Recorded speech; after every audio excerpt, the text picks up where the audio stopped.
موت نافرمانی کی حالت میں کہیں نہ آ جائے تمہیں. وہ کوئی ضمانت تمہارے پاس نہیں ہے کہ تم کسی گناہ کا ارتکاب کر بھی چکو گے, پھر تمہیں توبہ کا وقت بھی مل جائے گا, پھر موت آئے گی, اس سے پہلے موت نہیں آ سکتی. کیا معلوم عین اس گناہ کے ارتکاب کے دوران موت آ جائے.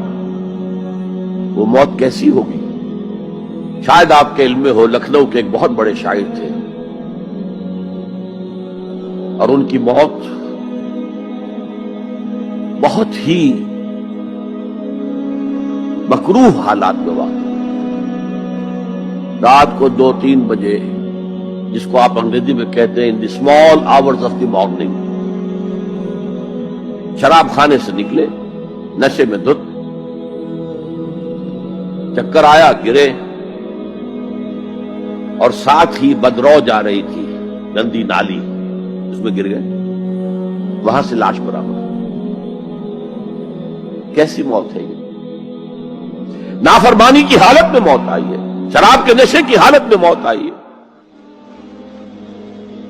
اور کیا یہ ممکن نہیں ہے کہ کوئی شخص بدکاری کا ارتکاب کر رہا اور عین اسی فعل کے دوران موت آ جائے؟ اچھا, اب اگر آپ نے طے کر دیا نہیں مروں گا مگر حالت فرما برداری میں, اس کی ایک ہی شکل ہے, کوئی لمحہ بھی نافرمانی میں بسر نہ ہو, مبادا اسی لمحے موت آ جائے. ہر لمحے کا پہرا دیجئے, ہر ساتھ کی پوری حفاظت کیجئے, کہیں نافرمانی کا کوئی ارتکاب نہ ہو اور عین اس حالت میں کہیں موت نہ آئے. میں وہ حدیث آپ کو سنا چکا ہوں, لا یزنی الزانی حین یزنی وہو مومن. کوئی زانی حالت ایمان میں زنا نہیں کرتا, جب وہ زنا کر رہا ہوتا ایمان اس کے دل سے نکل کر اوپر سر پر منڈلاتا رہتا. کوئی چور حالت ایمان میں چوری نہیں کرتا, ولا یسرق السارق حین یسرق وہو مومن.